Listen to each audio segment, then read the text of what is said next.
Casino Battle Royale, Ruby Soho. Hi. Hi, everybody. Oh my goodness, I'm so excited. Where do I sit? Right here. You sit by me. Congratulations. Thank you. Thank you. You have written like this new story of your new career in AEW, but the next chapter is Britt Baker. What does that chapter look like for you?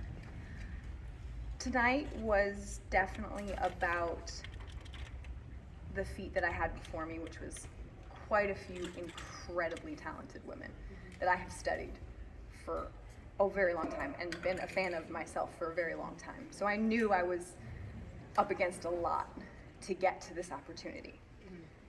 Having been through this very, very, very long, almost 11-year journey to get here, to get to this moment, to get to the legitimate pinnacle of my entire wrestling career, which was tonight, and gain the opportunity at the AEW Women's Championship is the most special and significant thing in the world to me. And I don't plan on wasting any time because it's been 11 years. I'm gonna hit the ground running, and I'm coming for Britt Baker, whether she likes it or not.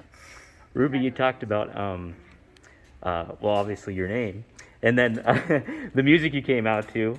Talk how that felt coming out to, Rancid and everything like that. And Tony, that maybe you can elaborate too on how it is for like just getting the music and all that stuff. And I guess, but. So I have been a fan of Rancid for a very, very long time, and coincidentally enough, I don't know if you guys know this, but a lot of punk bands are big wrestling fans.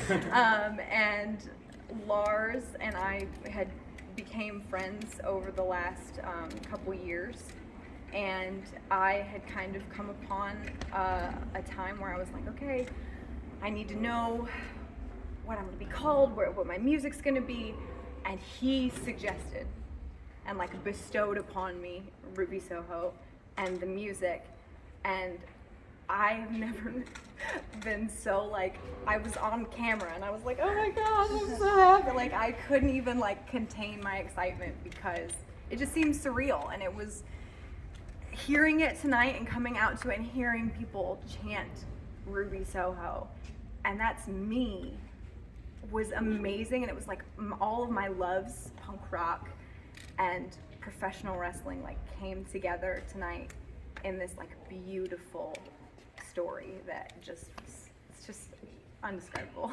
You had a series of vignettes that dropped too, and music was a big part of those, and they caught fire a lot, and that familiarized people with your name. How did it feel to hear people chanting that before you even came out with a name you had never used on TV before? And those vignettes, please tell us about those. Honestly, like, I'm trying not to get emotional. I'm not getting emotional. But I have never experienced anything like that before. And to have people have that anticipation for me to come out, and for people to want that, and for people to get it and get excited is something that I think all of us in the wrestling industry thrive for. Like that moment of just being accepted and wanted and welcomed at this new incredible company that you work for. Like that's always a scare, right? Like you're working in a new place. Am I gonna be accepted? Am I gonna fit in with it? It just felt like home immediately from the moment I walked out there, and it was incredible. And the videos that were put out, I was so happy with the reception of them, because people understood the story, and it seemed like people felt the actual journey I went on and the struggle that I went through, and now this like almost rebirth that I'm at now. So it was awesome. It was awesome, Tony. It was awesome. Hey Ruby, you were part of that Women's Revolution thing, and it kind of feels like the Women's Revolution is kind of now expanded beyond, just where you were at. What do you think is the current state of the Women's Revolution in pro wrestling right now? I think AEW is a critical part of that. I think the level of importance that is put on the women's division here is so apparent. you see different women each week.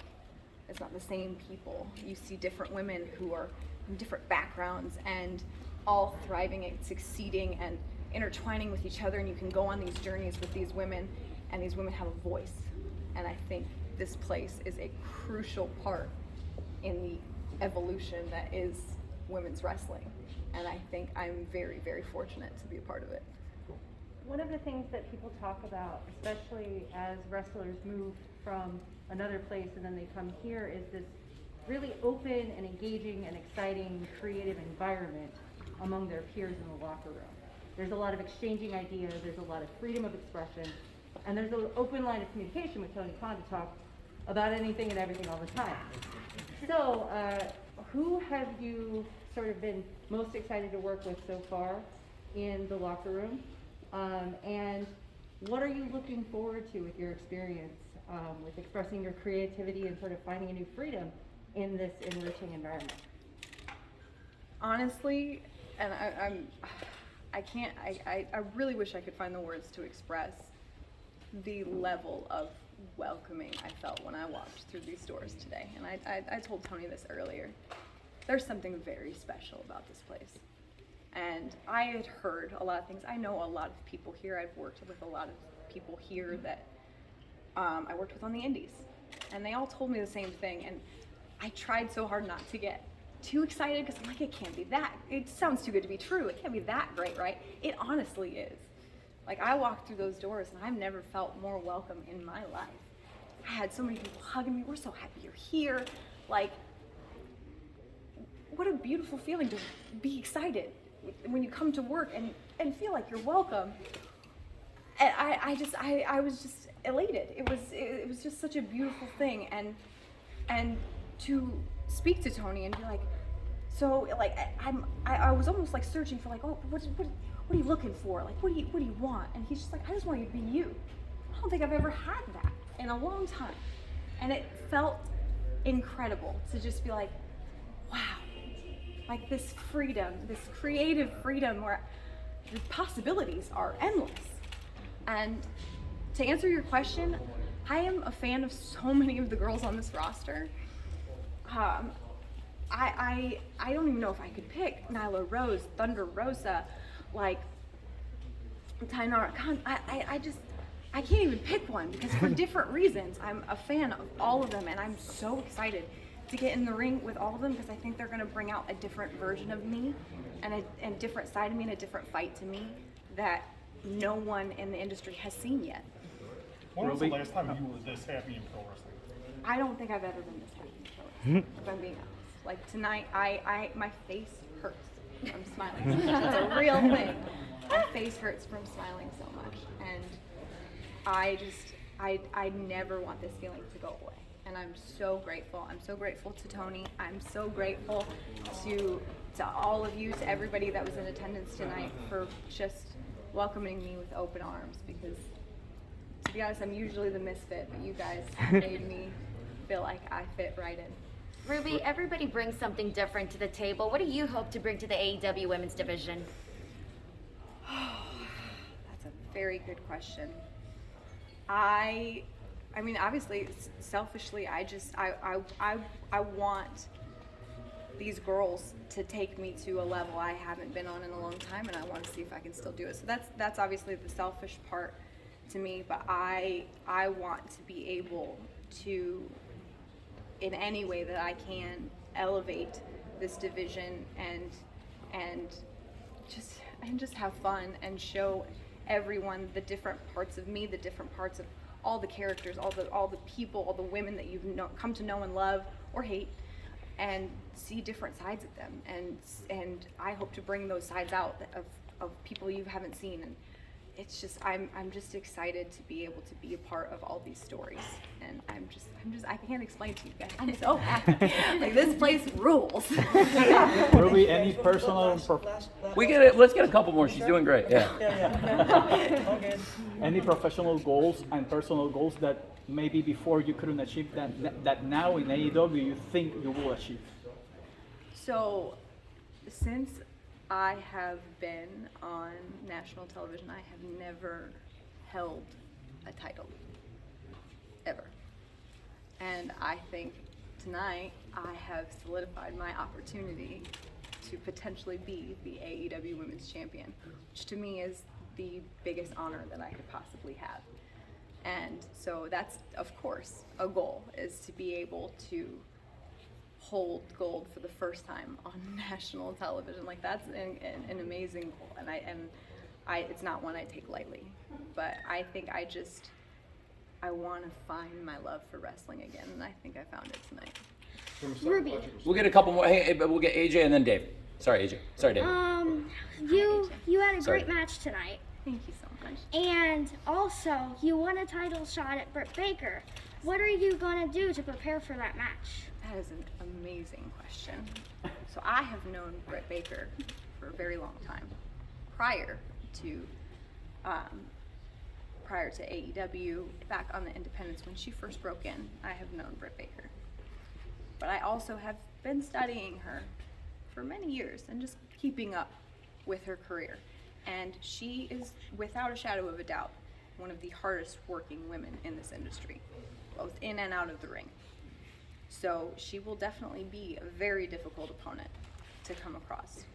But I definitely think I have an advantage being the new girl in town. And I think I have the advantage of having this newfound love for wrestling, this newfound fire that has been lit. That's what I'm going to take into it, and just use all of the excitement and feelings I felt tonight, and I'm going to take it into my match with her. Dave? Dave? So, from a psychological standpoint, the last several months of your life you've gone from, was it a low at leaving WWE, or was it, or did you immediately know where you were going, or, like, when did it kind of like go through your mentality of leaving there and coming here? Did you get to go from a low point to a high point, basically? I think honestly the videos, if you've seen the videos, you can kind of see my actual journey of, it's a lot of like metaphors and stuff, but of course I was sad. I made lifelong friendships there, like women that I, will be friends with for the rest of my life. But it became very, very clear shortly after. I was sad, but that chapter in my life was closed. And I was okay with that. And I think I was nervous as to what the next step was. I knew where I wanted to be from the moment that it happened. I knew where I wanted to be, and it was here. Like, this is where I wanted to be. I didn't know if that was an opportunity for me that I was going to be able to have. I didn't know. There's a lot of people released. There's a lot of incredible talent here. Like, I'm hoping that there's a place for me here. And thanks to the gentleman sitting next to me, like, there's a place for me here, and I don't intend on wasting that opportunity. If I may, I had heard what a great professional Ruby Soho was. I was a big fan of Ruby Soho's work on television, but you never get to know a person until you actually meet them. Today was the first time we've actually met in person. Yes. Today was the first time we've met in person. We talked, but today was the first time we'd ever gotten together, and today was the first time we ever worked together. I not only had the pleasure of being the CEO and the booker, but today I had the pleasure of being your agent, and what a competent professional and what a prepared, I'm serious. You never know a person until you work with them, and what a competent, incredibly well-prepared, brilliant professional, and I was so impressed. It was a great start. Thank you very much. Thank you so much. Thank you, Ruby. Thank you, everyone. That's awesome. Thank you so much. you. Congratulations. Congratulations.